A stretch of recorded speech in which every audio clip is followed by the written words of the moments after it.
Es difícil estar y ser el último panelista, pero más difícil es responder una pregunta en economía. ¿Y eso por qué? Porque cuando nosotros siempre partimos y hablamos de habilidades del futuro, que es lo que me invitaron a hablar en esta ocasión, es una pregunta que todos dicen demasiado amplia. Bueno, acotémosla entonces y empecemos a pensar. ¿Qué habilidades? ¿Qué necesitamos saber? Después, ¿para quién? ¿De quién? ¿Por qué? ¿Y en qué momento? Entonces yo hice un gran esfuerzo. Quizás mis profesores no van a estar muy felices con la pregunta, pero me hice esta pregunta. Y dije, ¿en 10 años más ingeniería comercial va a seguir existiendo? Y mi hipótesis es, no. Al menos de la forma en que ustedes piensan. Entonces, ¿por qué no va a seguir existiendo? Nosotros nos tenemos que poner a pensar en qué mundo estamos hoy. Y es un mundo en el que nos encontramos conviviendo con otros seres que cada vez son más inteligentes, más rápidos, no se quejan, que son estas máquinas, que quizás en un futuro distópico nos imaginamos como Hollywood lo ha presentado, unos Terminators, pero digamos, tan fantasioso. Bueno, puede ser una escena así. Quizás nos están amenazando en nuestro día a día. No, demasiado. Esto, videos de YouTube que van saliendo, uno duda si es que son verdad o no, pero algo que sí es real es esto. Pero que a nosotros no nos debería afectar mucho. En nuestro día a día no estamos envueltos en ese escenario. Pero hay otro tipo de máquinas que sí están en nuestro día a día. Ustedes todos los días, si es que viajan en metro, se enfrentan a esto. Es decir, una maquinita que antes eran personas que recibían un pago por cargar su tarjeta y ahora son tótems. Otro ejemplo, tenemos aspiradoras inteligentes. Tenemos unas personas que recibían sus pagos cuando viajaban por la carretera y ahora se hace automáticamente. Y vayamos viendo ejemplos que quizás en Chile no están tan fuertes, pero que van a estar muy fuertes. Ubers, que son automáticos. Autos inteligentes. Ustedes viajan en Uber, yo viajo en Uber. Después en el futuro quizás no vamos a necesitar una persona. Vamos a ir a un lugar sin tener mayor problema y finalmente todo el proceso de ensamblaje y toda la creación industrial puede que sea reemplazada por esto. Pero en esta situación todos me dirán, la verdad es que Alejandro, esto es una situación que estos son creados por trabajadores que son poco calificados, es decir, directamente reemplazables. Sin embargo, hoy en la historia es quizás la primera vez que el talento y el trabajo calificado puede y está siendo reemplazado. ¿Por qué lo digo?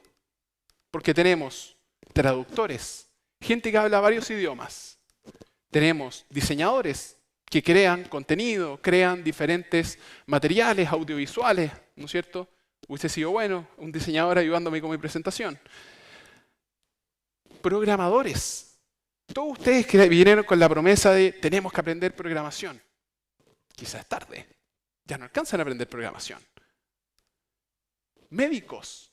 Es decir, personas que están encargadas, ¿no es cierto?, de diagnosticar y ver las enfermedades. Bueno, quizás hay otros caminos más rápidos para diagnosticarme. Guionistas y animadores, creadores de las realidades y de los mundos que nosotros vemos. Todos esos reemplazados por esto. Una inteligencia artificial, puse ChatGPT, pero hay infinidades de inteligencias artificiales, todas compitiendo por cuáles son mejores y desarrollándose a un ritmo que ni siquiera podemos entender. Entonces, ¿cuál es el universo que nos espera, el mundo que nosotros estamos? La pregunta es que ya algunas personas sí lo están sintiendo. Esto es una noticia de prensa estadounidense que nos dice animadores de Hollywood están protestando contra la inteligencia artificial. Tenemos también músicos. Nosotros, mediante diferentes algoritmos de inteligencia artificial, podemos rastrear la voz y crear canciones de diferentes tipos de artistas. Podemos nosotros poner la letra y ellos cantar. Ellos nunca cantaron, pero sí lo hizo una inteligencia que los duplicó. Eso está generando amenazas de ciberseguridad y otro tipo de influencia en el mundo. Y finalmente, el New York Times vio que los chatbots eran más rápidos, más eficientes y actuaban de mejor manera diagnosticando enfermedades que los mismos médicos. Entonces decimos, bueno, ¿por qué voy a ir al médico si yo, ocupando la programación correcta, podría pensar y autodiagnosticarme a mí? Es una gran pregunta. Por lo tanto, ¿estamos condenados? Bueno, esa es una pregunta que otras personas se han hecho en la historia. No es una pregunta nueva. Y voy a ir a una persona que la hizo hace muchos años. Este señor se llama Thomas Malthus. Y Thomas Malthus es muy conocido por algo que se conoce como la trampa malthusiana. ¿A qué se refiere eso? Malthus veía con preocupación cómo, en su época, la población crecía más rápido que el PIB, que el producto. Por lo tanto, si ustedes dividen producto en población y ven, ¿no es cierto?, que el denominador está creciendo más rápido que el numerador, en simple alcanza menos para cada uno. Por lo tanto, la hipótesis de Malthus es, cada día nos vamos a volver más pobres, más miserables, por lo tanto la humanidad está condenada a desaparecer. Malthus afortunadamente se equivocó. Hubo otro caballero que también planteó que llegamos a el fin de la historia, el fin de los tiempos. Francis Fukuyama. Él mencionaba que en este entorno de las democracias liberales ya no iban a haber guerras, ni iban a haber crisis económicas, por lo tanto podíamos vivir y disfrutar. Ambos se equivocaron, ¿no es cierto?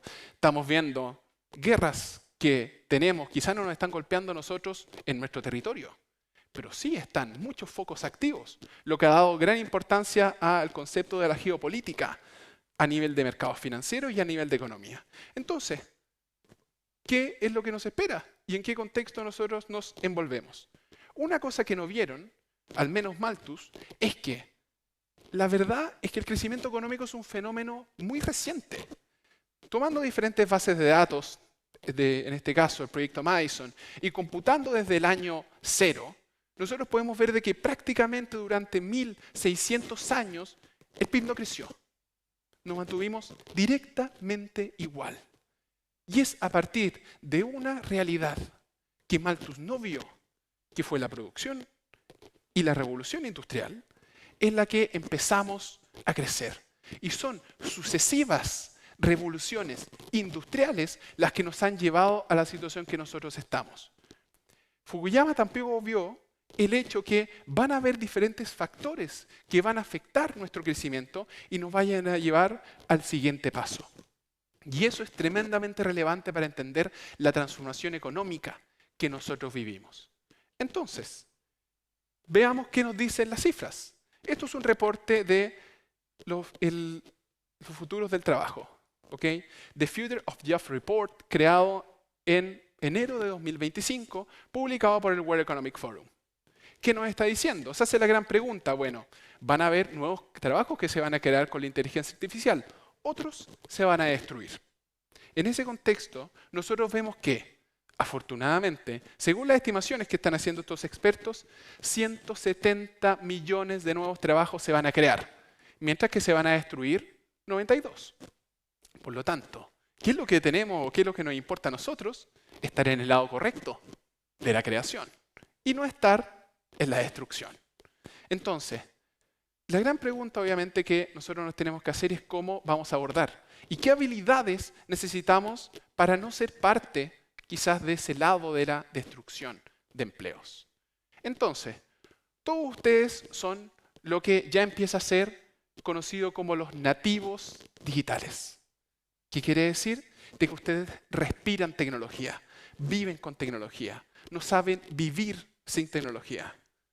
Si ustedes perdieran su celular, en 48 horas les daría una crisis de angustia tal que considerarían, ¿no es cierto?, ideas bastante locas. ¿Cuál es el problema? Que si nosotros somos, tal como muestra este gráfico, tan insertos, ¿no es cierto?, en lo que es la tecnología, y muchos ya empezamos a ocupar con fuerza lo que son las herramientas de inteligencia artificial, es que, ¿cómo nosotros nos vamos a distinguir? Obviamente el problema está siendo para la población, que es mayor, pero tenemos que pensar en qué tipo de habilidades nosotros tenemos que destacar. No quiero que sean como esta escena de la película Karate Kid, en la que el maestro Jackie Chan le decía a, ¿no es cierto?, su aprendiz, protagonizado por Jaden Smith, tira la chaqueta, cuélgala, póntela. Tira la chaqueta, cuélgala, póntela.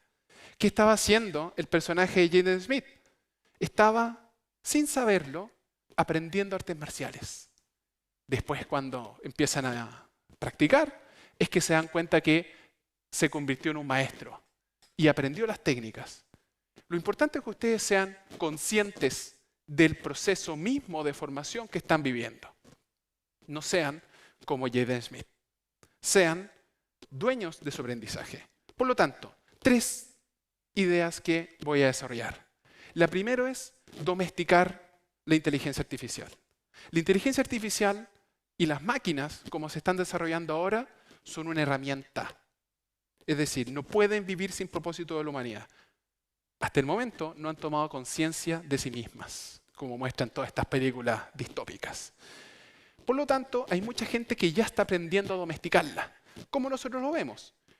Han explotado en demanda los cursos por entender cómo y de qué forma ocupar la inteligencia artificial.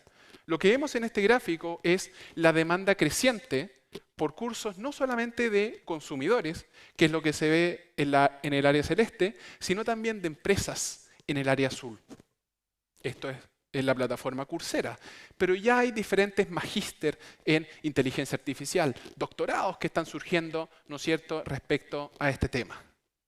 La segunda idea es ser humano y seguir potenciando lo que son sus habilidades sociales.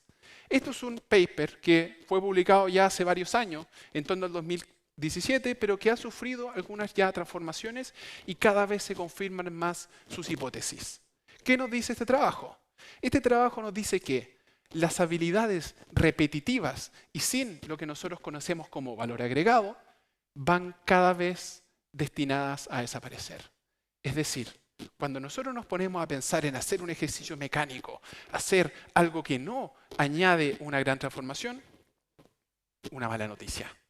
Eso va a ser reemplazado por la inteligencia artificial. Vemos otro tipo de habilidades que son labores analíticas, es decir, labores que efectivamente nos permiten pensar y resolver un problema. Pero sin duda son las habilidades de comunicación con los demás, de empatía, de pasión, como muchos speakers ya lo comentaron, lo que hace la diferencia. Finalmente, tener criterio. Porque muchas veces nosotros tomamos la información que nos provee la inteligencia artificial como algo cierto cuando no necesariamente lo es. Y aquí quiero mostrarles un ejemplo concreto de algo que yo he visto en mi experiencia de profesor. Lo primero es un modelo que se conoce en macroeconomía como el modelo ISLM. Lo que ustedes pueden ver en clases es lo que yo enseñé. Bueno, hubo alumnos que ocuparon herramientas de inteligencia artificial para responder una pregunta del modelo ISLM. Por ejemplo, ¿qué pasa si muevo una curva u otra? Me respondieron eso. Es decir, ustedes pueden ver un gráfico que se cruzan 2 líneas. Y aquí hay una cosa que parecen ser curvas de indiferencia. Otro me dibujó un pez. Es decir, algo que no tiene ninguna coherencia. Es decir, ustedes, a pesar que tengan la herramienta más poderosa que la humanidad ha desarrollado hasta ahora, si no saben, como yo hice al principio de mi presentación, hacer la pregunta correcta, acotar y de alguna forma, como se dice, hacer el prompt correcto, están destinados a hacer el ridículo y por lo tanto a desaparecer. Bueno, preguntémosle entonces a la gran experta. Y le decimos, en una palabra, a ChatGPT, ¿crees que la carrera de ingeniería comercial desaparecerá en los próximos 10 años?